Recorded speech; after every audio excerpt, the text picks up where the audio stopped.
الحمدللہ رب العالمین والصلاة والسلام علی سید المرسلین اما بعد فاعوذ باللہ من الشیطان الرجیم بسم اللہ الرحمن الرحیم الصلاة والسلام علیک یا رسول اللہ وعلی آلک واصحابک یا حبیب اللہ الصلاة والسلام علیک یا نبی اللہ وعلی آلک واصحابک یا نور اللہ۔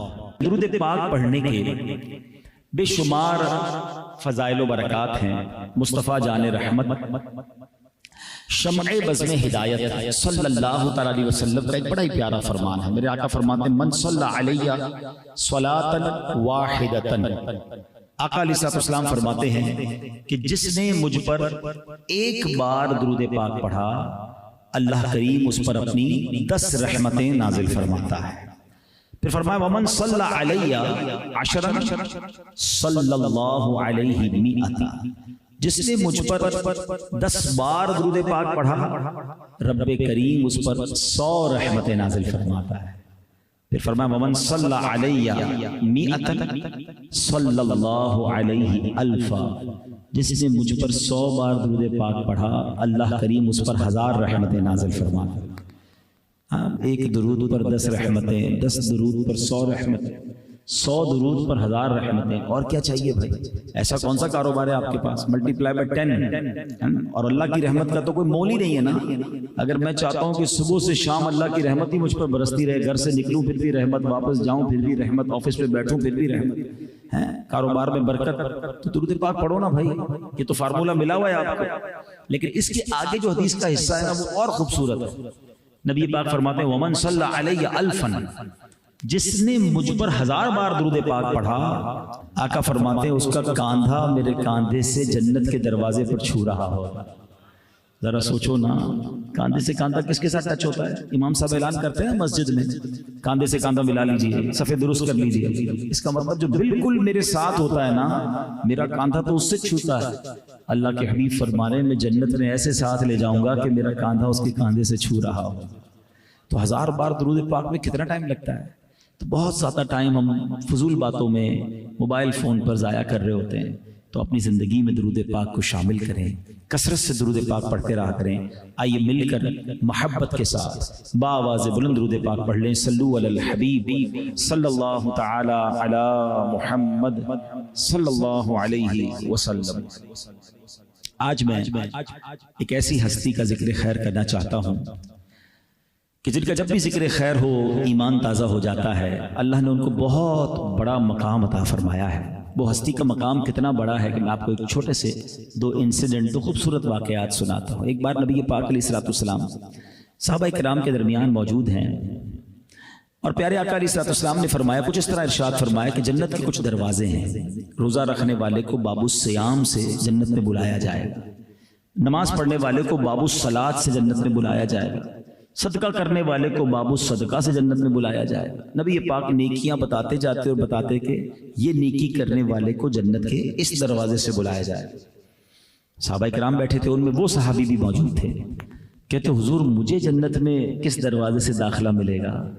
آقا فرماتے تم وہ ہو کہ تمہیں جنت کے ہر دروازے سے بلایا جائے گا۔ اللہ اکبر، ایسی ہستی کہ جنت کا ہر دروازہ انہیں بلائے گا۔ ایک اور بار پیارے آقا علیہ السلام نے کچھ اس طرح ارشاد فرمایا کہ اچھی خصلتیں 360 ہیں، آسان لفظوں میں اچھی عادتیں 360 ہیں۔ اللہ جب کسی سے بھلائی کا ارادہ فرماتا ہے، ان میں سے کوئی ایک اچھی خصلت اس کو عطا فرما دیتا ہے، اور اس اچھی خصلت کی برکت سے اسے جنت میں بھی داخل کر دیتا ہے۔ تو وہ صحابی کہتے ہیں حضور کوئی میرے اندر بھی خصلت ہے، 360 اچھی عادتیں ہیں، ان میں سے کوئی ایک میرے اندر بھی ہے؟ نبی پاک علیہ السلام فرماتے تم وہ ہو کہ تمہارے اندر یہ ساری خصلتیں موجود ہیں۔ اللہ اکبر، ان 2 حدیثوں سے اندازہ کرو کہ وہ پرسنالٹی کیسی ہے، ان کا مقام کیسا ہے، ان کا مرتبہ کیسا ہے۔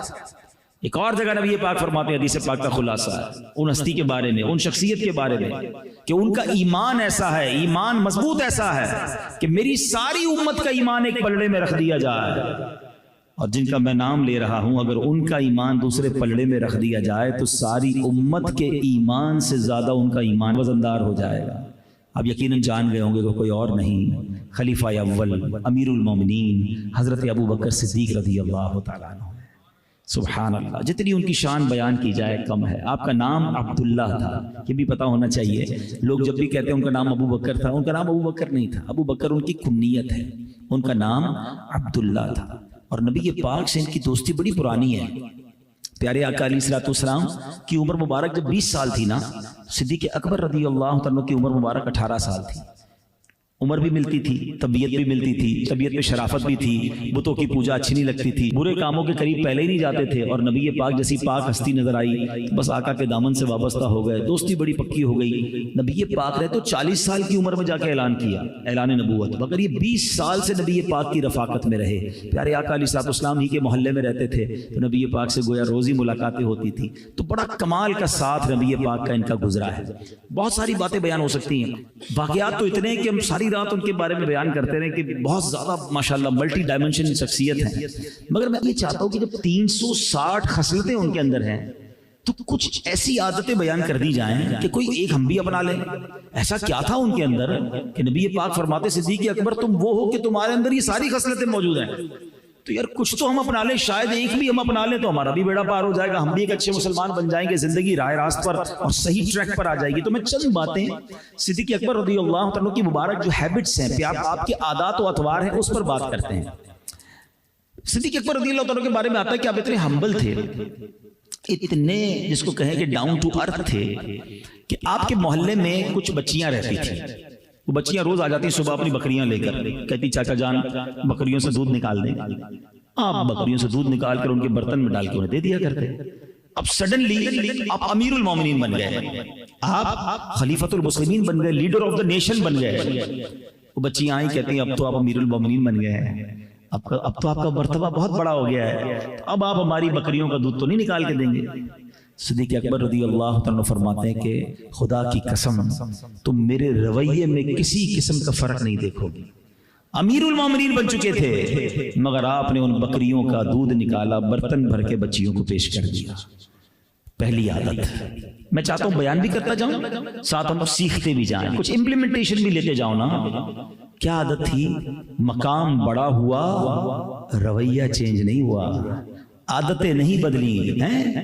ہمارا حال کیا ہے؟ تھوڑے پیسے آ جائیں، تھوڑا نام ہو جائے، تھوڑی مشہوری ہو جائے، تھوڑا کوئی منصب مل جائے، کوئی عہدہ مل جائے، کوئی اقتدار مل جائے، ٹوری بدل جاتی ہے، اسٹائل ہی بدل جاتا ہے، بندہ پرانے لوگوں کو پہچاننے سے انکار شروع کر دیتا ہے۔ میں کہاں، یہ کہاں؟ نہیں میرے پیارے اسلامی بھائی، ہم اس آقا کے امتی ہیں، اس اللہ کے حبیب کے امتی جن کا اسٹیٹس یہ ہے کہ چاند کو اشارہ کرے تو 2 ٹکڑے فرما دیں، جو اللہ کے عرش پر جا کر رب کے مہمان بنتے ہیں، مگر عاجزی کا عالم یہ ہے کہ حبشی غلام کے گھر جا کر کھانا بھی کھاتے ہیں، اپنے جوتے کا تسمہ خود بناتے ہیں، اپنے گھر کے کام کاج میں ہاتھ بھی بٹاتے ہیں۔ یہ ہے اللہ کے حبیب کی عادتیں، اور ہم ہیں کہ ہم بدل جاتے ہیں۔ اگر واقعی آپ نے وہ عادتیں اپنانی ہیں جو جنت میں لے جانے والی ہیں تو عاجزی کو نہ چھوڑنا، کبھی اپنے قریب تکبر کو نہ آنے دینا۔ اللہ کو جو سب سے زیادہ سخت ناپسندیدہ چیزیں ہیں نا، سب سے زیادہ جو خطرناک گناہ ہے نا، میں اگر یہ کہوں تو وہ تکبر اس میں ٹاپ آف دا لسٹ ہے۔ بتائیں نا کائنات میں سب سے بڑا گناہ کیا ہوا تھا؟ ویری فرسٹ سن، سب سے پہلا گناہ اگر دنیا میں کوئی ہوا تو وہ تکبر ہوا اور حسد ہوا۔ شیطان نے کیا کیا تھا؟ پہلا گناہ تو اسی نے کیا تھا نا، حضرت آدم سے حسد کیا اور تکبر کیا۔ اس نے کیا کہا تھا رب کو؟ انا خیر من، اللہ میں اس سے بہتر ہوں، خلقتنی من نار وخلقتہ من طین، اللہ تو نے مجھے آگ سے بنایا، اس کو مٹی سے بنایا، میں اس کو کیوں سجدہ کروں؟ یہی پرابلم تھا نا اس کو۔ Once in a lifetime he made proud، زندگی میں ایک بار تکبر کیا۔ شیطان پہلے سے مردود نہیں تھا، وہ تو عزازیل اس کا نام تھا، وہ تو فرشتوں کے ساتھ رہتا تھا، معلم الملکوت تھا، فرشتوں کا استاد تھا، جنت کا خزانچی تھا، بڑا چہرہ نورانی تھا اس کا۔ ایک بار تکبر کیا، اس کا چہرہ، اس کی ساری نورانیت لے لی گئی، ساری زندگی عبادت برباد، اور اللہ نے اس کو مردود قرار دے دیا۔ عقل مند لوگ بیٹھے، میں صرف اشارہ کروں گا، جس نے زندگی میں ایک بار تکبر کیا وہ مردود ہو گیا، جو روز تکبر کرتا ہے اس کا کیا حال ہوگا؟ کبھی سوچا ہے؟ پڑھتے رہو نمازیں، کرتے رہو سجدے، کرتے رہو صدقے، تکبر جب تک دل میں ہے نا، ہم نے تو بچپن میں ایک حدیث سنی تھی اور آپ سب نے سنی ہوگی کہ جس کے دل میں رائی کے دانے کے برابر تکبر ہوگا وہ جنت میں نہیں جائے گا. وائے رائے کا دانہ؟ یہ ایگزامپل کے طور پر سمجھایا گیا کہ اتنا سا ہوتا ہے، اتنا سا رائی کا دانہ ہوتا ہے، اس لیے ایگزامپل دی گئی. تل جتنا تل ہوتا ہے نا، میں نے دیکھا رائی کا دانہ اتنا سا.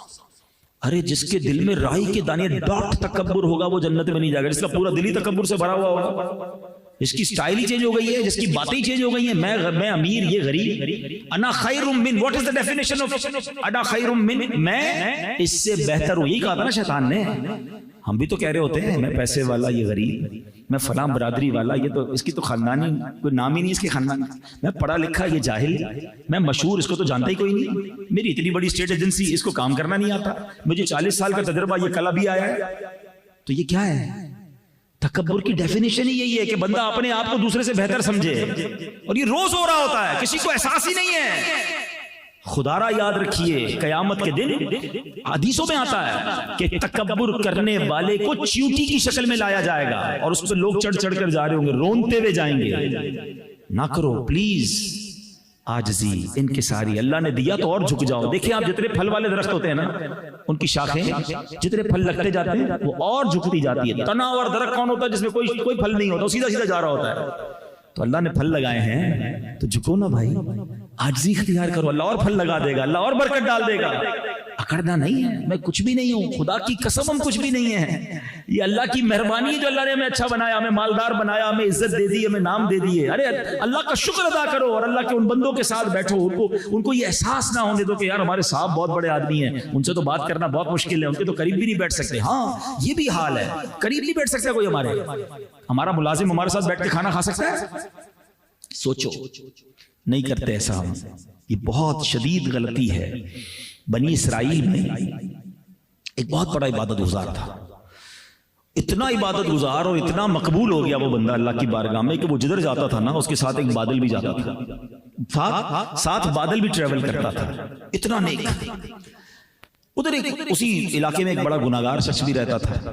اس کے دل میں خیال آیا کہ یار کتنا نیک ہے اور میں کتنا گناہگار، کتنے گناہ کیے میں ایسا کرتا ہوں اس بندے کے ساتھ جا کے بیٹھ جاتا ہوں، اللہ کی رحمت اس پر برسے گی، کچھ چھینٹے مجھ پر بھی گر جائیں گے، میرے بھی گناہ معاف ہو جائیں گے. اچھی نیت، توبہ کی نیت، عاجزی کی نیت تھی، اس کی نیت اچھی تھی. وہ جا کر بیٹھ گیا اس نیک بندے، سو کالڈ نیک آدمی کے پاس. جب وہ بیٹھ گیا برابر میں تو اب نیک آدمی کے دل پر شیطان نے حملہ کیا کہ میں کدھر اور یہ کدھر، میں اتنا نیک کہ بادل چلتا ہے، یہ زمانے کا گناہگار بدکار شرابی میرے ساتھ. اب اس نے پتہ کیا کیا اس نیک بندے نے، اس کی دیکھو کیسی بدبختی تاری ہوئی اس پر. اس نے کہا کھڑے ہو جاؤ یہاں سے، تم کیا کر رہے ہو میرے سامنے، تمہیں پتہ ہے میں کون ہوں؟ وہ پہلی شرمندہ تھا، پہلی اپنے گناہ اس کو یاد آئے ہوئے تھے. بیچارہ شریف آدمی کھڑا ہو کے چلا گیا. جیسی وہ جانے لگا نا، وہ جو بادل سایہ کیے ہوئے تھا نا وہ اس گناہگار کے ساتھ جانے لگ گیا. اس زمانے کے نبی پر یہ وحی بھیجی گئی کہ جا کر ان دونوں سے کہہ دو کہ اپنے اپنے اعمال کو دوبارہ سے شروع کریں. جتنی نیکیاں اس نیک بندے نے کی تھی نا، تکبر کی وجہ سے وہ ساری نیکیاں زیرو کر دی گئیں، ختم کر دی گئیں. اور اس نے جتنے گناہ کیے تھے عاجزی کی وجہ سے، انکساری کی وجہ سے، توبہ کی نیت کی وجہ سے، ہم نے اپنی رحمت سے اس کے سارے گناہ معاف فرما دیے. This is difference between bad intention and good intention. اچھی نیت اور بری نیت میں یہ فرق ہے. خدا را اپنے دل میں عاجزی پیدا کرے. صدیق اکبر کی عادتیں اپنانی ہے نا، جنت میں جانے والی عادت ہے نا. پہلی عادت عاجزی. کبھی بھی کسی کو یہ احساس نہ ہونے دے کہ میں بڑا میں کچھ بھی نہیں، مجھے جو دیا ہے رب نے دیا. خدا کی قسم ہم نے راتوں رات زکوٰۃ دینے والوں کو زکوٰۃ لینے والا بنتے دیکھا ہے. برباد ہونے میں دیر نہیں لگتی ہے، پوری پوری فیکٹریوں میں آگ لگ جاتی ہے. ارے سیلاب کو دیکھا ابھی ہم نے پچھلے دنوں، لوگوں کا سب کچھ بہہ گیا نا.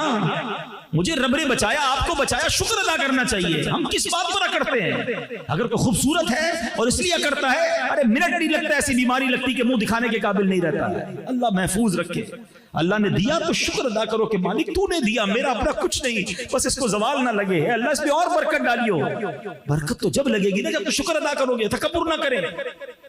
دوسری عادت، اسی پہ بہت کچھ بول سکتا ہوں، باتیں بہت ساری ذہن میں آ رہی، مگر میں چاہتا ہوں کہ آج کے بیان میں ایٹ لیسٹ میں 3-4 عادتیں آپ کو بتا کے جاؤں تاکہ کم از کم کوئی ایک بھی اڈاپٹ کر لے، ایک بھی اپنی لائف میں امپلیمنٹ کر لے گا تو زندگی اس کی بہت خوبصورت گزر جائے گی. دوسری کتنی خوبصورت عادت تھی کہ حضرت عمر فاروق، اب یہ دیکھیں لوگ کیسے تھے، اتنا بڑا نام، اتنی نیکیاں آلریڈی، جنت کی بشارتیں سب کو ملی ہوئی، پھر بھی نیکیوں کا تڑپ ہی اتنی تھی کہ یہ بھی لے لوں، یہ بھی نیکی کما لوں، جیسے اپنا پیٹ ہی نہیں بھرتا، یہ بھی پروجیکٹ میں بکنگ کرا لوں، اس میں بھی بکنگ کرا لوں، جیب میں پیسے تھوڑے، پھر بھی زیادہ پلاٹ بک کرا لیے، بعد میں خود ہی پریشان۔ ہمارا دل ہی نہیں بھرتا، ہم اتنے کام کر جاتے ہیں، ان کو دل نہیں بھرتا تھا نیکیوں میں۔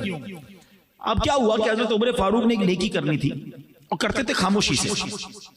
ایک نابینا خاتون تھی، آپ ان کے گھر پہ جاتے تھے، صبح صبح چلے جاتے تھے، اس کے گھر میں جھاڑو دیتے، اس کے برتن میں پانی بھرتے، یعنی اس کے گھر کے سارے کام کاج کر کے آپ واپس آ جاتے۔ اس نابینا خاتون کو پتہ ہی نہیں چلتا تھا، وہ تو ویری نابینا تھی، کون آ رہا ہے، اتنی بڑی شخصیت آ رہی ہے۔ اب یہ ہوا کہ تھوڑے دنوں بعد آپ جب گئے تو آپ نے دیکھا کہ گھر کے کام کاج سارے ہو گئے، برتن بھی بھرا ہوا ہے پانی سے، گھر بھی صاف۔ آپ حیران، یہ مجھ سے پہلے کون آ کے کر گیا؟ دوسرے دن پھر گئے تو پھر کوئی پہلے کر کے چلا گیا، کہ یہ کیا ہو رہا ہے، مجھ سے پہلے یہ کام کون کر رہا ہے؟ تیسرے دن آپ تھوڑا پہلے چلے گئے اور جا کے چھپ گئے، دیکھتا ہوں کون آتا ہے مجھ سے پہلے۔ تو دیکھا کوئی اور نہیں، امیر المومنین حضرت ابو بکر صدیق آ رہے ہیں، جھاڑو لگاتے ہیں، پانی بھرتے ہیں اور اس کے گھر کا کام کر کے واپس چلے جاتے ہیں۔ اللہ اکبر! حضرت عمر کہتے ہیں میں نے جان لیا کہ میں ابو بکر سے نیکیوں میں آگے نہیں بڑھ سکتا ہوں۔ بظاہر تو یہ واقعہ ہے، لیکن آپ اس کے پیچھے اگر تھیم دیکھیں نا، اس کے پیچھے لاجک دیکھیں، اس کے پیچھے ثواب دیکھیں، دو بڑی اہم باتیں اس واقعے سے سیکھنے کو مل رہی ہیں۔ نمبر 1، ایسی نیکی کی جا رہی ہے جس کا پتہ ہی کسی کو نہیں ہے، کوئی نہیں جانتا کہ کون آ رہا ہے اور عبادت یہ صفائی کر کے غریب کی مدد کر کے جا رہا ہے، یعنی کسی محتاج کی مدد کی ہے اور جتا کے نہیں کی ہے، بتا کے نہیں کی ہے، بلکہ ایسی نیکی کی ہے کہ اس کو بھی نہیں پتا ہے۔ بھائی جس کی نیکی ہو رہی ہے اس کو بھی نہیں پتا کہ وہ تو نابینا خاتون ہے، کہ میرے گھر میں امیر المومنین آ رہے ہیں اور جھاڑو لگا کر برتن بھر کے جا رہے ہیں۔ یہ نہیں کہہ رہے آ کر کہ جانتی ہو میں کون ہوں، امیر المومنین ہوں، خیال رکھنا میرا، تیرے گھر کے کام کر کے جا رہا ہوں۔ نہیں، she even don't know، پتہ ہی کوئی نہیں اسے۔ یہ اللہ والے تھے۔ اے میرے پیارے اسلامی بھائیوں، ذرا غور کیجئے، سب سے سوال کرتا ہوں اور یہ میں اپنے آپ سے بھی سوال کیا کرتا ہوں کہ کوئی ایک نیکی ایسی ہے ہمارے پاس کہ جو صرف میں جانوں اور میرا رب جانے؟ سوال کیجئے گا کبھی اپنے آپ سے اکیلے میں بیٹھ کر کہ یار ایسی میرے پاس کتنی نیکیاں ہیں جو فقط میں جانوں اور میرا رب جانے۔ ہمارا بڑا پرابلم ہے، ہم نیکی کرتے ہیں، وہ پہلے کہتے تھے نیکی کر دریا میں ڈال، اب تو نیکی کر فیس بک پہ ڈال، اب تو ہر چیز ہمیں بتانی ہے لوگوں کو۔ نہ کیا کرے ایسا، کچھ تو ایسا کر لو یار کہ کسی کو پتہ ہی نہ ہو، میں جانوں میرا رب جانے۔ کوئی نہ کوئی بہانہ، شیطان مردود ہے نا، یہ ریاکاری پتہ کیا ہے، اس کو کہتے ہیں انگریزی میں آسٹنٹیشن، دکھلاوا۔ یہ اس کو احادیث میں شرک اصغر کہا گیا۔ یہ اتنی بری برائی ہے کہ پتہ بھی نہیں چلتا، شیطان کا اتنا خطرناک وار ہے، آپ کو پتہ نہیں چلے گا اور آپ سے شیطان کہلوا دے گا۔ آپ کو کسی نہ کسی بہانے سے آپ کسی کو بتائیں گے کہ میں نے یہ بھی نیکی کی، یہ بھی نیکی کی۔ میں ایک ایگزامپل دیتا ہوں، چونکہ دعوت اسلامی کی وجہ سے ہمارے کاموں میں سے یہ بھی کام ہے کہ ہم لوگوں سے ملتے رہتے ہیں، ملاقاتیں ہوتی رہتی ہیں۔ تو جب نارملی کسی کے گھر جاتے ہیں نا، نارملی بڑی عمر کے بزرگ ہوتے ہیں ماشاءاللہ، ملاقات ہوتی ہے تو پتہ بات کیسے شروع ہوتی ہے، کیسے آپ ٹھیک ہیں؟ بس بہت اللہ کا شکر ہے، بس اللہ نے بڑا کرم کیا ہے، الحمدللہ سرکار نے بڑا مہربانی کی ہے۔ پچھلے 15 سال سے ہر سال حج کر رہا ہوں، ہر سال رمضان میں عمرہ بھی کرتا ہوں، رجب شعبان میں بھی روزے رکھتا ہوں، تہجد کا بھی معمول ہے۔ ہمارے علاقے میں ایک مسجد تھی تو وہ بھی ہم نے بنائی ہے، وہ ہمارے محلے میں کچھ غریب بچیاں، ان کی شادی کرنے کا بھی موقع ملا ہے۔ تو کس نے پوچھا آپ سے یہ ساری نیکیاں؟ اب کیوں بتا رہے ہیں؟ پچھلے 15 سال کی نیکیاں آپ نے 5 منٹ میں بیان کر دی۔ اچھا ہمت نہیں پڑتی ہماری، ورنہ کبھی میں پوچھ لوں، چلے آج سب سے پوچھ لیتا ہوں، ان سے تو نہیں پوچھ سکا جنہوں نے یہ کیا تھا، کہ آپ کو 15 سال پرانا حج یاد ہے؟ آج صبح جھوٹ بولا تھا وہ یاد ہے؟ کل آپ نے آپ کی آنکھوں نے کچھ حرام دیکھا تھا وہ یاد ہے؟ غیبت ہو جاتی ہے آپ سے وہ یاد ہے؟ گناہ یاد نہیں ہے، نیکیاں پرانی یاد ہے اور بار بار بتائی جا رہے ہیں، سب کو بتائی جا رہے ہیں، جو آ رہا ہے اس کو بتا رہے ہیں۔ کیوں بتا رہے بھائی؟ اپنے دل سے پوچھے نا، میں نے عبادت اللہ کے لیے کی ہے نا، میں جانوں میرا رب جانے۔ خدا را شیطان کی اس وار کو سمجھیں، یہ ہم سے کہلوا کر کہیں ضائع تو نہیں کروا رہا۔ اور پھر انہوں نے کیا کیا، نابینا خاتون کی مدد ہو رہی ہے، اس کو پتہ نہیں ہے۔ مگر آج حال یہ ہے کہ کسی غریب کو کوئی راشن دیتا ہے، پچھلے دنوں ہم نے ایسے چٹکلے دیکھے، دل خراش مناظر دیکھے کہ جناب ایک راشن کا بورا دینے کے لیے 5 لوگ کھڑے اس غریب کے ساتھ تصویر کھنچوا رہے ہیں۔ شرم نہیں آتی یار، اس کی غربت کا مذاق اڑا رہے ہو؟ کیوں ہم چاہتے ہیں کہ لوگوں کو پتہ چلے کہ ہم نے کوئی نیکی کی ہے؟ مزہ یہ ہے کہ میں جانوں میرا رب جانے۔ تو نیکی کریں اللہ کی رضا کے لیے کریں، لوگوں کو دکھانے کے لیے نہ کریں۔ شیطان کا وار کیسا ہوتا ہے، میں صرف ایگزامپل دے رہا ہوں، آپ خود غور کرتے جائیں کہ ہاں یار میں نے بھی کہاں مسٹیکس کی ہیں۔ مثال کے طور پہ کبھی آپ نے ماشاءاللہ ہمت کر کے تہجد پڑھ لی، بڑی اچھی بات، لیکن تہجد پڑھنے کے بعد اب صبح اٹھے نا، آفس پہ آئے، اب پیٹ میں درد ہو رہا ہے کہ یار بتاؤں تو کسی کو تہجد پڑھی آج میں نے، اب کیسے بتاؤں، بس یار آج بہت تھک گیا ہوں۔ خیریت، کیوں تھک گئے ہیں؟ بس وہ تہجد میں اٹھ گیا تھا نا۔ اچھا سامنے والا کہے گا اچھا ماشاءاللہ آپ تہجد پڑھتے ہیں؟ جی جی بس الحمدللہ، بس اب ادھر دل میں ٹھنڈک پڑ گئی کہ میری تہجد ریسیو ہو گئی۔ وہ نہیں واٹس ایپ میں بلو ٹک آتا ہے میسج ریسیوڈ، ہم کہتے ہیں میری نیکی ریسیوڈ ہو گئی، بھائی ریسیو نہیں ہوئی، ڈیلیٹ ہو گئی۔ کیوں بتائی آپ نے؟ پوچھئے اپنے آپ سے، کوئی نہ کوئی ہم بہانہ کرتے ہیں کہ میری نیکی پتہ چل جائے۔ میں آج آپ کو اخلاص کی تعریف بیان کر دیتا ہوں۔ علماء کہتے ہیں the definition of اخلاص، اخلاص یہ ہے، اور اخلاص کیا ہے؟ یہ چابی ہے قبولیت کی۔ اخلاص یہ ہے کہ جس طرح تم اپنے گناہوں کو چھپاتے ہو نا، اس طرح اپنی نیکیوں کو چھپاؤ۔ ہم چاہتے ہیں ہمارے گناہ پتہ چل جائیں، کوئی بھی نہیں چاہتا، نیکیاں کیوں پتہ چل جائیں؟ میں جانوں میرا رب جانے۔ اور دوسرا اس واقعے سے جو سیکھنے کو ملا نا، جو اس سے زیادہ امپورٹنٹ ہے، کہ جتانا نہیں ہے۔ ہاں ہم لوگ کیا کرتے ہیں، اتنی بڑی مسٹیک ہے یہ۔ بھائی یاد ہے نا، نوکری لینے میرے پاس ہی آیا تھا، میں نے دلوائی تھی نوکری تجھے، آج بڑی ریئل اسٹیٹ کھول کے بیٹھا ہے، میرا احسان بھول تو نہیں گیا؟ تجھے قرضہ چاہیے تھا، میں نے دیا تھا، بھول تو نہیں گیا؟ 2 پٹی کے چپل پہن کے آیا تھا میرے پاس، آج گاڑی میں گھوم رہا ہے، بڑا آدمی ہو گیا ہے، میں نے تیرے کو کاروبار پہ دکھایا تھا، لائن کس نے سکھائی تھی؟ میرے پاس نوکری کرتے کرتے آج تو نے اپنی دکان کھول لی۔ کیا کر رہے ہیں؟ یہ نیکی کی ہے یا احسان جتا رہے ہیں؟ میں آپ قرآن سناتا ہوں آپ کو، یہ جو احسان جتانے والے لوگ ہیں نا ان کو قرآن سناتا ہوں، اور اللہ نے قرآن میں یہ ڈائریکٹلی مومنوں سے بات کی ہے۔ اللہ فرماتا ہے یا ایھا الذین آمنوا لا تبطلوا صدقاتکم بالمن والاذی، اے ایمان والو اپنے صدقے باطل نہ کرو احسان جتا کر اور تکلیف پہنچا کر۔ ہم کیا کر رہے ہیں؟ کبھی بھی نہ کریں ایسا۔ اگر کسی کا بھلا کیا تو اس کو یہ پتہ بھی نہ چلنے دیں۔ مزہ تو یہ ہے کہ میں کسی کا بھلا کروں اور اس کو بھی پتہ نہ چلے بھلا کس نے کیا، پھر مزہ ہے۔ مگر ہم تو اسے بار بار یاد دلاتے ہیں، بار بار جتاتے ہیں۔ صدقہ ختم، یہ تو دل آزاری ہو رہی ہے۔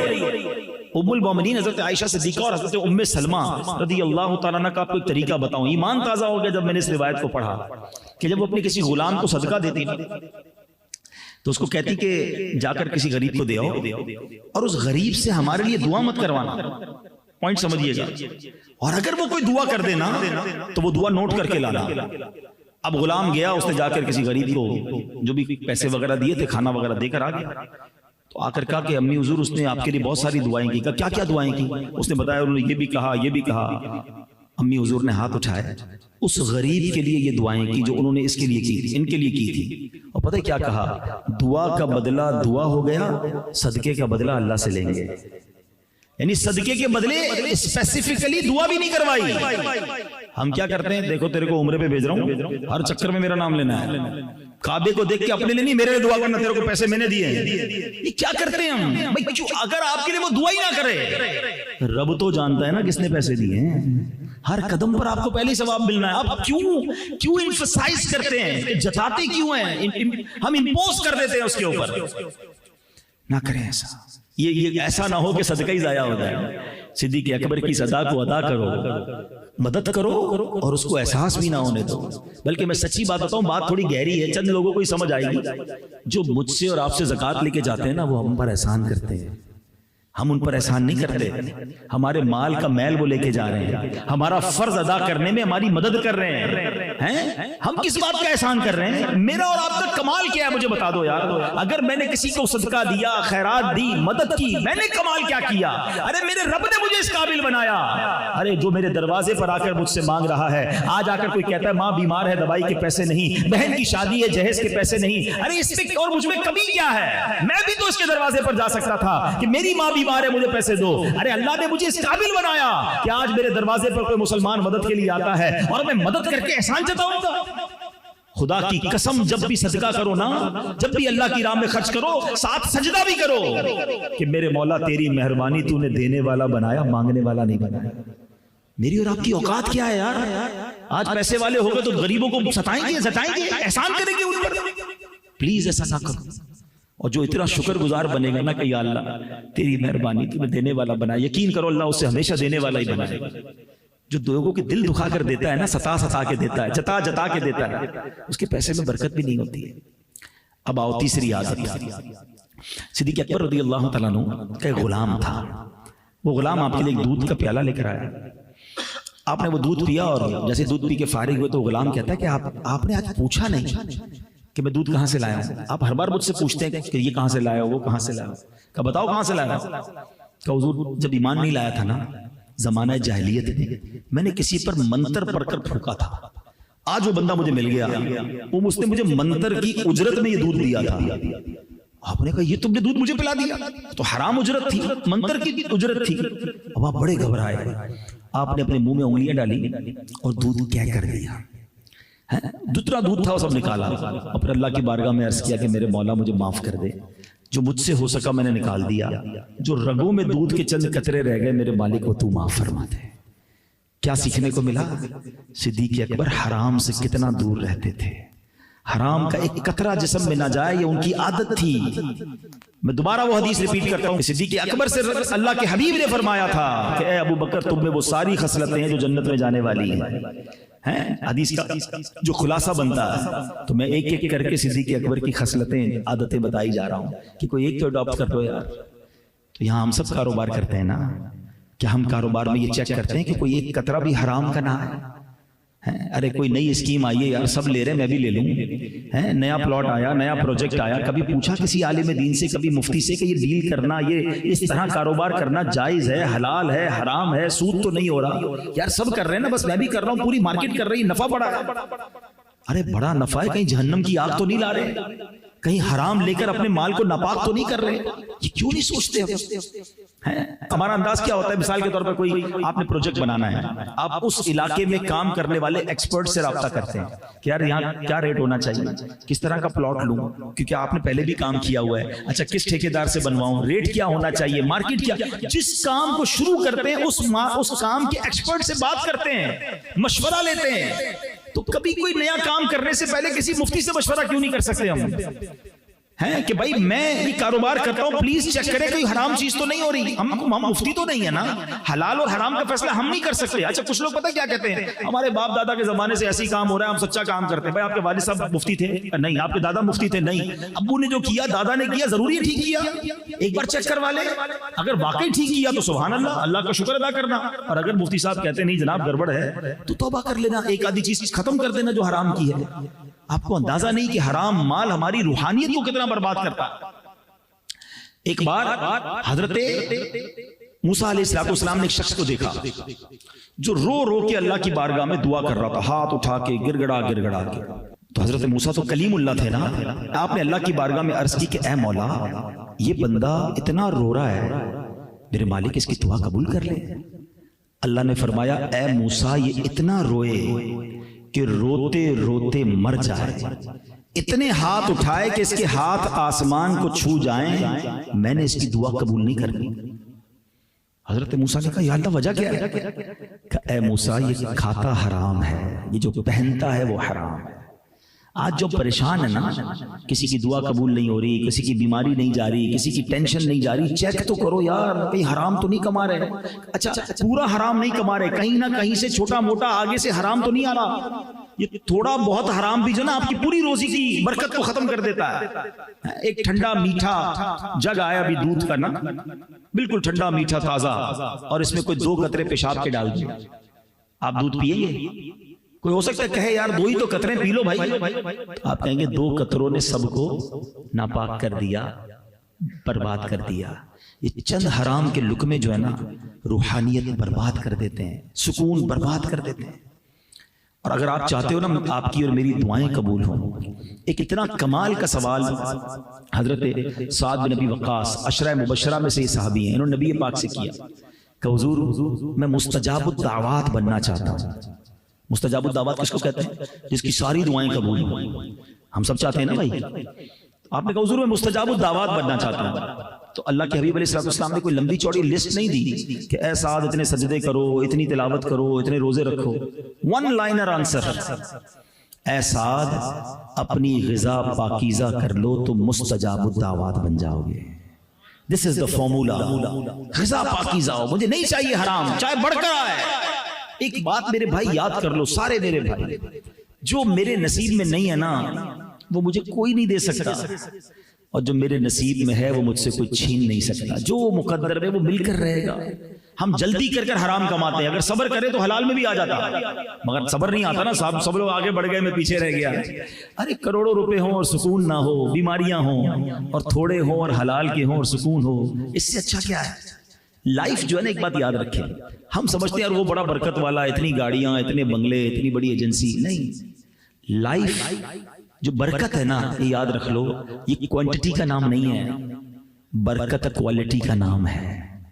ہم سمجھتے جس کے پاس زیادہ ہے وہ برکت والا، نہیں، جس کے پاس تھوڑا ہے اور ساتھ زندگی بڑی اچھی ہے، برکت والا تو وہ ہے جس سے رب راضی، وہ رب سے راضی، پرسکون لائف، حلال روزی، ادھر بھی چین، آخرت میں بھی چین۔ اب ادھر بہت بڑے بڑے بنگلے، لگژری ہاؤسز، قبر میں کیڑے انتظار کر رہے ہیں، کیا لائف ہے یہ؟ حلال کی کماؤ، اللہ بہت برکت ڈال دے گا۔ ہم بعضوں کا دوسروں کو دیکھ رہے ہوتے ہیں، یہ آگے بڑھ گیا، وہ آگے بڑھ گیا۔ فرعون کے پاس بہت پیسہ تھا بھائی، تو فرعون کی پیروی کرو گے۔ قارون کے پاس بہت پیسہ تھا، ہم اس کو پیچھے تھوڑی بھاگیں گے، ہمیں عثمان غنی والا حلال پیسہ دیکھنا ہے نا، ابو بکر صدیق والا حلال پیسہ دیکھنا ہے نا، فالو کرنا ہے تو ان کو کرے نا۔ آپ فون کریں مفتی صاحب، اپنی ڈیل چیک کروا لیں، اپنا مسئلہ پوچھ لیجئے، اس پہ کیا حرج ہے اگر ایک بار آپ سوال کر لیں اور وہ آپ کو کہتے ہیں سبحان اللہ کہ آپ جو کام کر رہے ہیں بالکل حلال ہے، 2 رکعت شکرانے کے نفل پڑھ لینا بھائی۔ اور اگر وہ کہتے ہیں کہ یوں نہ کریں، یوں کر لیں، یہ حرام ہے، یہ حلال، وہ راستہ بھی بتائیں گے آپ، تو اس میں آپ کی روزی حلال ہو جائے گی میرے بھائیوں۔ تو اس کی فکر کریں۔ پیاسا کنویں کے پاس جاتا ہے نا، بیمار ہوتا تو ڈاکٹر تھوڑی گھر آتا ہے، ہم جاتے ہیں ڈاکٹر کے پاس۔ تو ہمیں رابطے رکھنے چاہیے علماء سے، مفتیان کرام سے، تاکہ ہماری روزی حلال رہے، ہم گناہگار نہ ہوں۔ ہم سب نے دنیا سے جانا ہے، مال لے کے تھوڑی سالہ چلے جائیں گے، پیچھے بچوں کے لیے چھوڑ کے جائیں گے، اگر وہ حرام چھوڑ کے گئے تو مار پھر بھی قبر میں پڑنی ہے۔ تو ایک بار چیک کروا لو بھائی، تاکہ کسی انداز میں، کسی کام میں ہم حرام کی طرف نہ جائیں۔ حرام میں بہت سارے انداز ہوتے ہیں، رشوت ہوتا ہے، جھوٹ ہوتا ہے، سود ہوتا ہے، دھوکا ہوتا ہے، ہم ان سب چیزوں سے بچ کر کمائیں، اللہ اس میں خوب برکت ڈال دے گا۔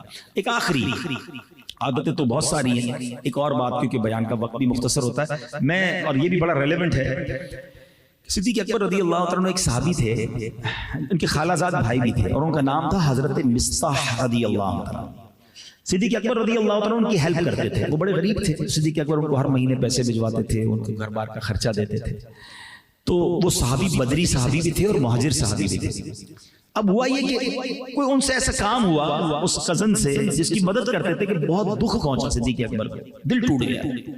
تو آپ نے قسم اٹھا لی کہ اب میں اس کی مدد نہیں کروں گا، ایک تو میں اس کی مدد کرتا ہوں اور اس نے میرا ہی دل دکھایا یا میرے ساتھ ایسا کیا۔ تو آپ کا جب دل دکھا تو آپ نے اللہ کی قسم اٹھا لی اور خرچ نہ دینے کا ارادہ کر لیا۔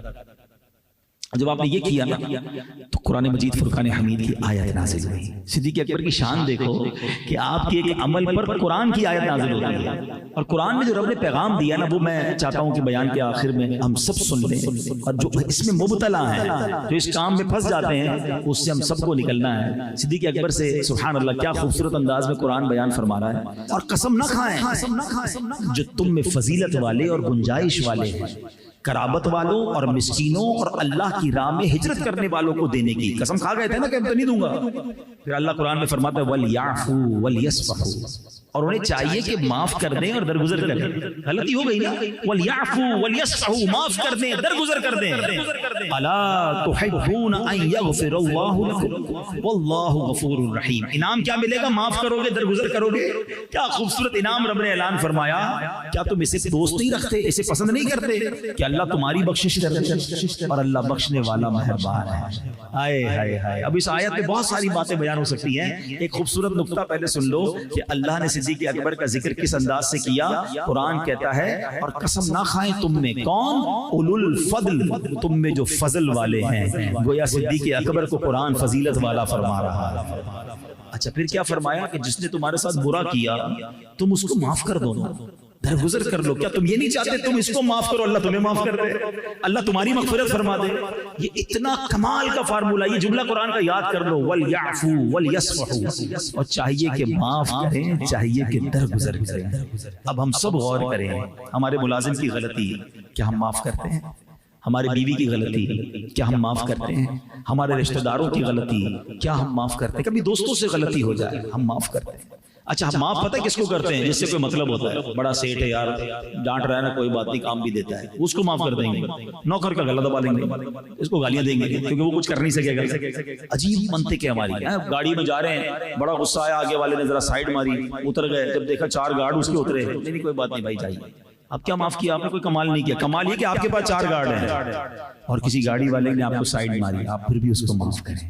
قدرت آپ کے پاس ہے، طاقت آپ کے پاس ہے، بدلہ آپ لے سکتے ہیں۔ اور حدیثوں میں یہ مضمون آتا ہے کہ جو قدرت کے باوجود معاف کر دے، اللہ اس کو جنت میں داخلہ عطا فرماتا ہے۔ ہم تو چوٹ کہتے ہیں میں چھوڑوں گا نہیں، بتاؤں گا، ابھی تو تھوڑا موقع نہیں مل رہا، بندہ بس سامنے آئے، کبھی موقع آیا تو اس کو ذلیل کروں گا۔ دل میں رکھے بیٹھے انتقام کی آگ میں جل رہے ہیں۔ بیوی غلطی کرے تو گالیاں نکالتے ہیں، ملازم بیچارہ غلطی کرے، برتن اس کے ہاتھ سے گر گیا، اس کی خیر نہیں ہے۔ اب وہ غریب آدمی کو پتا ہے صاحب روز گالیاں دیتا ہے، لیکن کیا کروں، نوکری کہیں اور ملے گی نہیں، مگر اکیلے میں روتا ہوگا۔ ایک بندہ ملا، ایک اسلام میں بتا رہے تھے کہ مجھے ایک بندہ ملا، کسی نے پوچھا چلی تنخواہ کتنی ہے؟ بولا اتنی۔ بولا تنخواہ تو بہت اچھی ہے۔ بولا آدھی کام کی آدھی گالیوں کی ہے، روز گالیاں سنتا ہوں سیٹ سے۔ توبہ توبہ توبہ، اس کو مرنا نہیں سیٹ کو۔ میں نے ایک جملہ بڑا کمال کا سنا تھا۔ ہم سب اللہ کی بارگاہ میں کیا دعا کرتے ہیں کہ اے اللہ میرے سارے گناہ معاف فرما دے۔ یہ کہتے ہیں اے اللہ میری ساری خطائیں معاف فرما دے، صغیرہ گناہ بھی معاف کر دے، کبیرہ گناہ بھی معاف کر دے۔ اچھا ہم اللہ سے چاہتے ہیں کہ اللہ میرے سارے گناہ معاف کر دے، ہم لوگوں کو معاف کر دے۔ یہ کیسی عجیب دعا ہے کہ میں کسی کو معاف نہیں کروں گا، اللہ تو مجھے معاف کر، میں سب سے بدلہ لوں گا، یا اللہ تو مجھے مت پکڑیو۔ یہ کیسی دعا ہے بھائی؟ مزہ یہ ہے کہ بندہ ہو کر پہلے نے بندوں کو معاف کروں اور پھر اللہ سے کہوں نا کہ اللہ میں تو بندہ ہوں، میں بندہ ہو کر بندوں کو معاف کر رہا ہوں، تو تو مالک ہے، تو تو خالق ہے، تو تو سب سے بڑا معاف کرنے والا ہے، تو مجھے معاف فرما دے۔ پھر مزہ ہے نا مانگنے کا۔ اگر چاہتے ہو نا کہ اللہ ہمیں معاف کرے، اور قرآن میں رب نے فرمایا نا، کیا پسند نہیں کرتے کہ اللہ تمہیں معاف کر دے؟ وَلْيَعْفُوا وَلْيَصْفَحُوا، معاف کریں، درگزر کریں۔ اگر آپ چاہتے ہیں کہ اللہ ہمیں قیامت کے دن نہ پکڑے تو ہمیں یہاں لوگوں کو معاف کرنا ہوگا۔ اور یہ حدیثوں میں آیا کہ جو معاف نہیں کرتا اسے معاف نہیں کیا جائے گا، جو رحم نہیں کرتا اس پر رحم نہیں کیا جائے گا۔ تم زمین والوں پر رحم کرو، وہ آسمانوں کا مالک تم پر رحم فرمائے گا۔ مگر نہیں، انداز ہی اور ہوتا ہے، ہر بات پہ گالی، ہر بات پہ برا بلا بولنا۔ نہ کرو ایسا، لوگوں کے دل مت توڑیے۔ یہ دل جو زبان کا وار ہے نا، یہ تلوار کے وار سے زیادہ سخت ہے۔ اور خدا کی قسم اللہ کی بارگاہ میں معافی بڑی پسندیدہ عمل ہے۔ اگر بندہ راضی ہو گیا نا تو رب بھی راضی ہو جائے گا۔ معاف کر دیا کرو، درگزر کر لیا کرو، اور یہ کہہ کر کیا کرو کہ اللہ اب تو مجھے معاف فرما دے۔ ایک صحابی رسول کے بارے میں آتا ہے کہ ان کے کسی غلام نے کوئی مسٹیک کر دی، انہوں نے چابک اٹھایا اسے مارنے کے لیے، غصہ آیا تو پیچھے سے انہیں آواز آئی کہ جتنا تم اپنے غلام پر قدرت رکھتے ہو نا، کوئی ہے جو تم پر اس سے زیادہ قدرت رکھتا ہے۔ تو ان صحابی نے جب مڑ کے دیکھا تو پیچھے نبی پاک جلوہ فرما تھے۔ صحابی نے ہاتھ جوڑے کہ حضور معاف کر دیں، میں اپنے اس غلام کو اللہ کی رضا کے لیے آزاد کرتا ہوں۔ تو یہ نبی پاک تربیت فرمایا کرتے کہ اگر آج ہم کسی پر کنٹرول رکھتے ہیں نا، وہ مالک تو ہم سب پر کنٹرول رکھتا ہے نا، ہم کدھر جائیں گے اگر اس نے پکڑنا شروع کر دیا تو۔ وہ واقعہ میں نے کئی بار بیانات میں سنا ہے، لیکن ہے بڑا ریلیونٹ، اس لیے پھر سنا دیتا ہوں کہ ایک شخص تھا بڑا گناہگار تھا اور اس کا انتقال ہوا۔ اس کے دوست نے اسے خواب میں دیکھا کہ تمہارے ساتھ کیا معاملہ ہوا؟ تو وہ کہتا ہے بس میں تو گناہگار ہی تھا، لیکن زندگی میں ایک بار ایسا ہوا کہ میری وائف نے، میری بیوی نے کھانا بنایا گھر میں اور اس میں نمک بڑا زیادہ ڈال دیا۔ مجھے بڑا غصہ آیا کہ میں اس کو سزا دوں، پلیٹ منہ پہ مار دوں۔ ہو سکتا ہے یہاں ابھی بھی کچھ شیر ببر ایسے بیٹھے ہوں گے جو کھانا گڑبڑ ہو جائے، چائے ٹھنڈی ہو جائے تو کچھ نہ کچھ کر ہی رہے ہوتے ہیں گھر میں۔ میرا بھی بڑا جی چاہا، پھر میں نے سوچا یار بیوی نے ایک بار کھانا غلط پکایا، مجھے غصہ آ رہا ہے، بدلہ لینے کو جی چاہ رہا ہے، میں تو صبح و شام اللہ کی نافرمانی کرتا ہوں، اللہ تو مجھے نہیں سزا دے رہا۔ کہہ رہا بس یہ دل میں خیال آیا نا، میں نے کچھ بھی نہیں کہا بیوی کو۔ مرنے کے بعد مجھے بتایا گیا کہ اس روز جو تو نے بندہ ہو کر میری بندی کو معاف کیا تھا، میں تو سب سے بڑا معاف کرنے والا ہوں، جا میں نے تجھے معاف کر دیا۔ جو بدلہ لیتے ہیں وہ سوچیے اگر ان سے پکڑ ہوئی تو کہاں جاؤ گے؟ ارے ایک سوری بولنے کے لیے کوئی تیار نہیں ہے۔ اچھے خاصے بچپن کے دوست ہیں، ایک بار جھگڑا ہوا نہیں معاف نہیں کروں گا، وہ دوست الگ بیٹھا ہے، یہ دوست الگ بیٹھا ہے، وہ کہتا ہے یہ معافی مانگے، یہ کہتا ہے وہ معافی مانگے، اس چکر میں دونوں مل ہی نہیں رہے، یاد بھی آ رہی ہے ایک دوسرے کی، ملنے کے لیے تیار نہیں ہے۔ میاں بیوی میں جھگڑا ہوا، بیوی میکے جا کے بیٹھ گئی، بیوی کہتی شوہر معافی مانگے، پھر جاؤں گی، شوہر کہتا بیوی معافی مانگے۔ ارے ایک سوری آپ دونوں کو دور کیے بیٹھے. وَلْيَعْفُوا وَلْيَصْفَحُوا، قرآن کہہ رہا ہے معاف کر دو، درگزر کر دو، دل بڑا کر لو. اور پھر کیا خوبصورت وعدہ آگے کہ اللہ فرما رہا ہے کہ تم پسند نہیں کرتے کہ اللہ تمہیں معاف کر دے، تمہاری مغفرت فرما دے. تو جو چاہتا ہے کہ رب مجھے معاف کر دے وہ اللہ کے بندوں کو معاف کرے. یہ دشمنیاں، یہ ریولی ہمارا انداز نہیں ہے. ہو جاتا ہے یار، انسان ہی تو ہے نا، ہم سارے انسان ہیں. ہمارے خاندان والے بھی انسان ہیں، میری بیوی میرے بچے بھی انسان ہیں، میرے ملازمین بھی انسان ہیں. نکل گیا ہوگا زبان سے کوئی ایسا جملہ، کب تک دل میں رکھو گے یار؟ ہماری بھی تو خطائیں ہیں. تو بہرحال میرے پیارے اسلامی بھائیوں، آج میں نے مختصر بیان میں صدیق اکبر رضی اللہ عنہ کی چند عادتیں بیان کی ہیں، اور یہ وہ عادتیں ہیں جو جنت میں لے جانے والی عادتیں ہیں. میں ریپیٹ کر دیتا ہوں، فقط حلال کمانا ہے، عاجزی اختیار کرنی ہے، تکبر کے قریب نہیں جانا ہے، پھر چھپ کر عبادت کریں، اللہ کے لیے نیکی کریں، لوگوں کو دکھانے کے لیے نہیں. ہاں اس میں یہ ضرور ہے انما الاعمال بالنیات، اگر کوئی لوگوں کو سامنے کوئی نیکی کرتا ہے اور اس نیت سے کرتا ہے کہ باقی لوگ بھی کریں، اس میں حرج نہیں ہے، لیکن دل سے ضرور پوچھے کہ میں کس لیے کر رہا ہوں. ٹھیک ہے نا.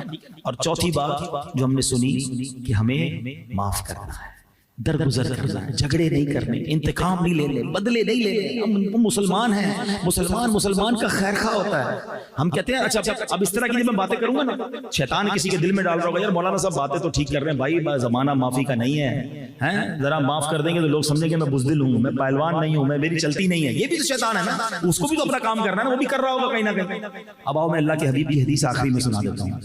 نبی پاک فرماتے ہیں، حدیث پاک کا خلاصہ بخاری کی حدیث ہے، پہلوان وہ نہیں ہے جو غصے کے وقت کسی کو پچھاڑ دے، پہلوان وہ ہے جو غصے کے وقت قابو میں رکھے، اپنے آپ کو قابو میں رکھے. اور واقعی لاجیکلی بھی سمجھ آتا ہے. آپ کو کوئی گالی دے، آسان کیا ہے؟ رپلائی میں گالی دینا یا صبر کرنا؟ صبر کرنا مشکل ہے. گالی تو سب کو ہر بندہ فوراً دے دیتا ہے. ارے مزہ یہ ہے کہ روک کے دکھاؤ نا، مرد ہو تو مردانگی یہی ہے تو اس نے برا کیا ہے میں اسے معاف کروں. اور پھر اللہ دیکھو آپ کو کیسا نوازتا ہے. اللہ کرے کہ دل میں اتر جائے میری بات. تو یہ چند باتیں یاد رکھیے گا، اور ایسی باتوں کو اگر کنٹینیو سیکھنا چاہتے ہیں تو میں گزارش کروں گا کہ دعوت اسلامی کے اجتماعات میں آیا کریں. ایسے بیانات مدنی چینل پر آتے ہیں، مدنی چینل دیکھیں، ہمارے یوٹیوب پر پروگرامز چلتے ہیں وہ دیکھیں، تاکہ آپ اس طرح مزید بیانات سنیں گے تو سیکھتے رہیں گے انشاءاللہ عز و جل. اللہ آپ کو اس کی بہترین جزا بھی عطا فرمائے، اور رب کریم ہم سب کو نیکیوں والی، اللہ کی رضا والی، عاجزی والی اور رزق حلال والی زندگی نصیب فرمائے. آمین بجاہ النبی الامین صلی اللہ تعالی علیہ وسلم.